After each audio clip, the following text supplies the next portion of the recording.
Hi, everyone. My name is Deputy Fire Marshal Heitman with the Renton Regional Fire Authority. I'm Sienna Foster with the Renton Chamber of Commerce. We're excited to be here today for the inaugural video of our 2026 Kitchen and Cooking Fire Safety Program, which we've called Firehouse Feasts. For this program, we will be recording a series of videos which will detail not only important fire safety information, but also tasty recipes and insights from some of your favorite restaurants here in Renton. Today we are here with Brandon Neer, the Chef de Cuisine at Water's Table at the Hyatt Regency at Lake Washington. All right, so how long have you been cooking professionally? I've been cooking now for 24 years professionally. And why did you start? Growing up, my mom was working in restaurants, and any school breaks we had, me and my brother hung out in the restaurant. I fell in love with the kitchen and the restaurant industry as a whole, and it got me into it. So do you have any formal training, or is it all on-the-job learned experience? I did a little bit of training at Renton Tech, but everything that I've learned and who I am as a chef today is on-the-job experience. Right. Is there something about Renton that attracted you as a chef? I grew up here, born and raised, so this is where I've stayed. I've done a couple years in Snoqualmie, a lot of years in Seattle, but ultimately Renton community is really who I want to serve, so that's why I'm back here. All right. Have you ever experienced a cooking or kitchen fire? Not a huge one, but little ones all the time. Last week I caught a towel on fire when I was cooking eggs, but no grease fires, nothing major, no. Today we're going to be making the linguini, or prawn linguini, that we serve at Water's Table. There's nothing really unique about this dish. It's classic. This is just kind of what we do at Water's Table. We like to focus on clean flavors, approachable menu items, things that people are comfortable with, that they know if they order it, they're going to like it. So nothing too unique. We like to put the focus on the plating and the flavors. All right, Brandon, what are we working with here? All right, today we have our prawn linguini. So obviously we have some fresh made linguini.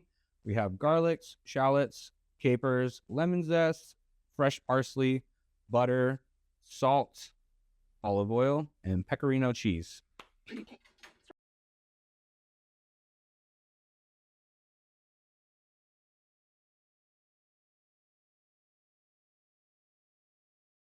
All right, so we're going to turn our pan on. We're going to add a little bit of oil to this pan here, about a tablespoon. Put that over to the side. Get our tongs out. So what we're going for here, we just want to see the oil shimmer a little bit. We don't want it to be smoking because that's too hot. We're going to burn our garlic. We're going to burn our shallots. Everything will be burnt.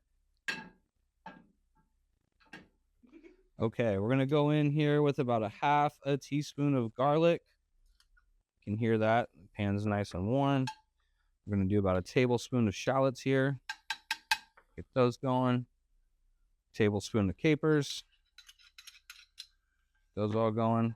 Now, we don't want to cook these too much. We just want to cook them until they're nice and fragrant.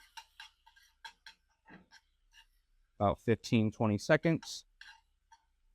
While those are going, I'm going to add my prawns. At Water's Table, we do 3 8-12 prawns. 8-12 refers to the size. That means there's 8 to 12 prawns per pound. We'll give a little shake. Kind of just leave them alone. You'll start to notice the prawns are going to start turning pink. They're going to curl up a little bit more, and that's when we know it's ready to flip. All right, our prawns are getting nice and cooked on one side. We're going to go ahead and flip those over. You can see they've changed colors. Garlic's looking good. Now, before the garlic burns, we're going to go ahead and add our wine to this. About a half cup of wine. Be careful, this might catch on fire. And we're going to let that reduce. Okay, when our prawns are cooked about 3/4 of the way through, we're going to remove them from the pan. And you know they're cooked 3/4 because both sides will be white, but the center will still be a little bit opaque. Okay, now it's time to add the pasta. You're always going to want to use an oven mitt or a kitchen towel or something like that when grabbing this out of the water. Watch your arm for the steam. Make sure you drain it all the way. Otherwise, when you add it to the pan, It could create some steam and potential for some burns. So I'm going to add that back to the pan here.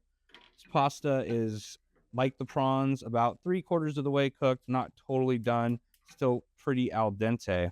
What we're going to do here is add a little bit of this cooking liquid from the pasta back to the pan here and finish cooking the pasta. This is going to be the base of our sauce, nice and starchy from all the pasta that's been cooked in there. So we're going to reduce this down again before we add the final touches. All right, now that the pasta is almost fully cooked, you still want it to be a little bit al dente. You don't want it mushy. We're going to finish off a little bit of lemon zest, a little pinch of salt. Sorry, it's all the way over here. And the most important part of this sauce is butter. A little bit of butter. A couple tablespoons.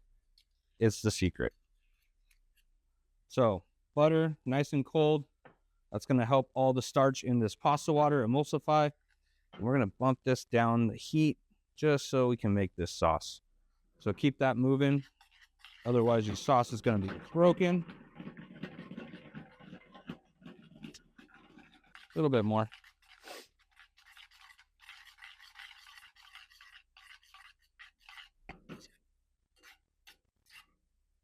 Add your prawns back in to get those nice and coated with that sauce.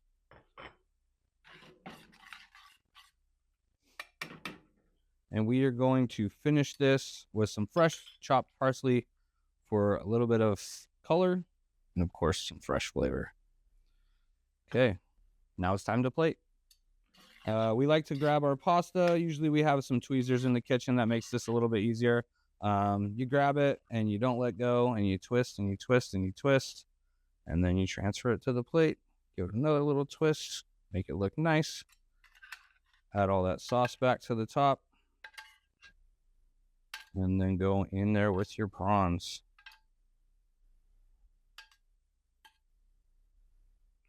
One, two, three. Any capers or extra sauce that's left in there, go ahead and just pour it on top.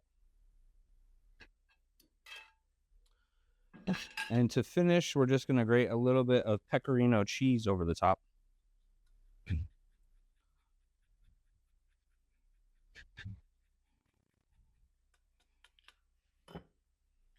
That's how we make our prawn linguini at Water's Table.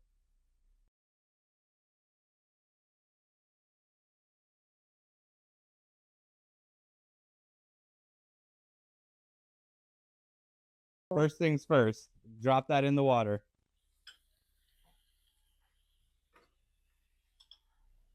Yay. First thing we're doing is turning the pan on. It's this. Here, let me help you. All right, there's a fire safety issue number one. There you go. All right, we're going to let that get a little bit hot. Which I want you to do is grab that orange bottle of olive oil and put about a tablespoon in the pan. Yes, perfect. And we're going to let that heat up. Now that our pan's nice and warm, what I'm going to have you do is grab the garlic. This one, yes. Some tongs. Add about a half a teaspoon in there, or however much you would add at home. That's more than that, but that's good. Some shallots, as much as you would like as that also. Perfect. I love shallots. Okay. And then the capers. And the capers. Yep. All of them? All of the capers. Unless you don't want that many capers. Okay. No, I love capers. These are all my favorite things. Perfect. All right. Even that out. Get that moving around a little bit. There you go. Okay. I'm trying to emulate what I saw you doing. Close. It's not as graceful, but we're working with it. Oh, wait. All right. So we'll let that hang out a little bit. While those are cooked up, I want you to take your prawns and add your prawns to the pan. They're ready. Yes. Thank you. Mm-hmm.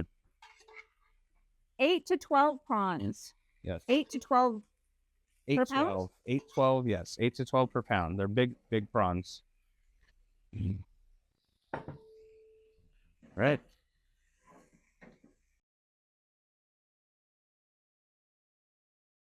All right. Now you want to flip your prawns because your garlic's starting to burn a little bit. No. It's okay. You can save it by adding, deglazing your pan with about a half cup of wine right here. Okay. Careful. Oh, Steam burn. okay. Perfect. Whoa. It's aggressive. Yes. You survived. I'm supposed to be shaking it, right? No, you can just let it hang out Okay. and move your handle. If you put your handle in the front of the stove, it could catch on a sleeve or a shoulder or a hip and spill all your ingredients on the floor and potentially be a fire hazard. So you don't burn them. You want it to be opaque on the side and translucent in the middle. 3/3 of the way done. 2/3 of the way done. There you go. Okay. Next step. Wait. Let me see if I remember. I put the pasta in here now. Correct. Okay. And I want to drain all the water out. Avoid steam. Yeah. Hands back. Okay. Drain all the water out. Give it a shimmy. Yeah, use a kitchen towel or something to grab that out would be great. I would move the pan closer to the pasta. That way you're not dripping water all over the place. I only got so many hands. Okay, here we go. Ready? Beautiful. Look at that. Okay. Now I get to shake it up a little bit more. And we're going to add some of that pasta water. Oh, yeah. Create that sauce. How much of the pasta water do we add? We're going to go about 6 ounces. So 2 of those ladles full. Okay. 1, 2. When I'm reducing this, Brandon, how much do I reduce it by? How do I know when this is ready to have other stuff added to it? Yeah, we want to reduce it by half, essentially. The liquid should start to get thick and the bubbles will be a little bit bigger than when you first start. The water's thickened up a little bit with all that starch in there. It's time to go ahead, add our lemon zest, our butter, and our parsley. Here we go. All right. All the lemon, all the butter, all the parsley? I would not add all that lemon zest, just a little bit. Just a touch. We are not zesty today. Go ahead and get your butter in there. All of the butter. All of the butter. Really? All the butter? Yeah.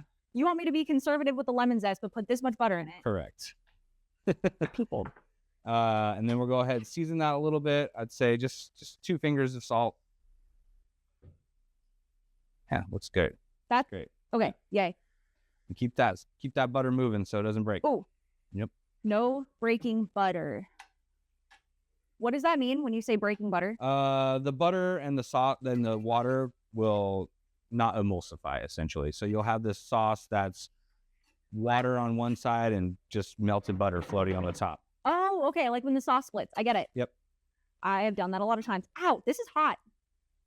The pan and the steam in the oven. You should use am a towel or an oven mitt.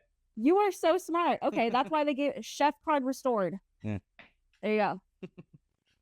Or you could use something that's not like putting your hand in the fire or has like already, what is that called? It has like a handle on it. Silicone spatula or something. Man, you guys must have really strong hands because this is difficult. This is a difficult grip here. All right, that looks good. I would cut the heat there. Cut it by all of it? Yeah, turn it off. Turn it off. Okay, we're done cooking, fellas. And you can add your parsley. What about the shrimp? Oh, I put them back. Add the prawns back in with parsley. Yep. Now, shrimp. First? Mm-hmm. Yay! Okay, there we go. Shrimps in. And all of the parsley or just a pinch. A tasteful pinch. Perfect. Looks great. Looks really good. Mix it all around. And you're ready to plate. Wow. All right, plate time. You said I have to twist the pasta. Oh, don't let it go. Don't okay, let so it this go. is like Keep some kind of spinning it. fushigi ball thing where you have to hold the grip while twisting it. Yep. Pause. That looks really ugly. Okay, let me try to twist it in here. There you go.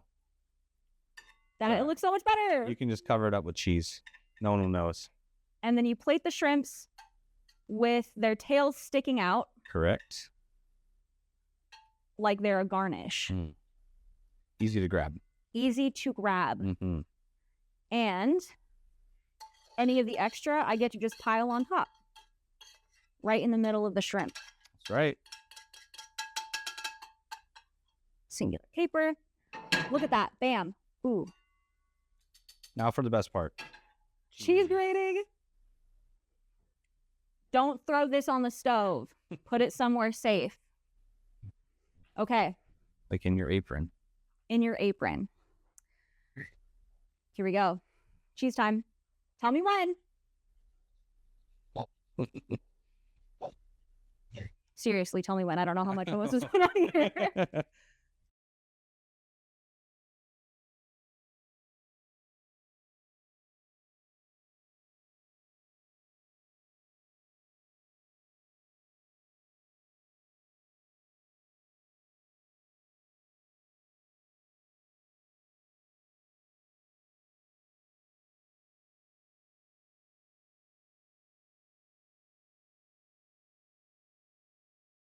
Wonderful. I thought it was perfectly balanced. Yeah. Great citrus notes from some lemon, capers. Yes. I think I noticed a little bit of, was it parsley? Oh, yeah. Yep. Pretty fresh. Yes. Presentation, 10 out of 10. 10 out of 10. Very nice. All right. What were some safe behaviors that you guys observed while they were cooking? Oh, just making sure that they had the handles turned away so that they wouldn't accidentally get bumped, and having the apron on and form-fitting clothing so that loose sleeves and things didn't catch on fire. So Brandon, as you know, cooking fires are the leading cause of fires here in Renton. What tips do you have for homeowners to help them stay safe? Honestly, just pay attention to what you're doing. Don't ever leave your pans and pots unattended when they're on the flame. Use the correct pans for the correct task. Don't try to deep fry something in a saute pan. The overflow could catch fire, especially if you're on a gas stove. And honestly, just pay attention. Or you can come eat at Water's Table. Great tips. Thank you. Well, thank you all for tuning in for this first installment of Firehouse Feasts. We really appreciate the firefighters for being here. We want to also thank Brandon for lending us his time and expertise. We're really appreciative for you being here to help us spread this fire safe information, especially to somewhere as critical and as commonplace as the kitchen. So thank you, Brandon. All right, Brandon, thank you so much for being out here again. And thank you, Dylan, for helping us organize this. As the Renton Chamber of Commerce, you know, we love supporting our local businesses. The Water's Table at the Hyatt is a member of the Renton Chamber of Commerce. Brandon, can you tell us a little bit about what you guys have planned upcoming this season? Yeah, we have a lot of stuff coming up this summer. As always, Dock and Drink opens Memorial Day weekend. Floating pickleball court, all sorts of activities going on out there all summer long, as well as Water's Table, the great views all year long. Patio opens up in the summer for those Saturday and Sunday brunches after anything you got going on the weekend. Yeah. Awesome. We'll see you there. Perfect. See you next time.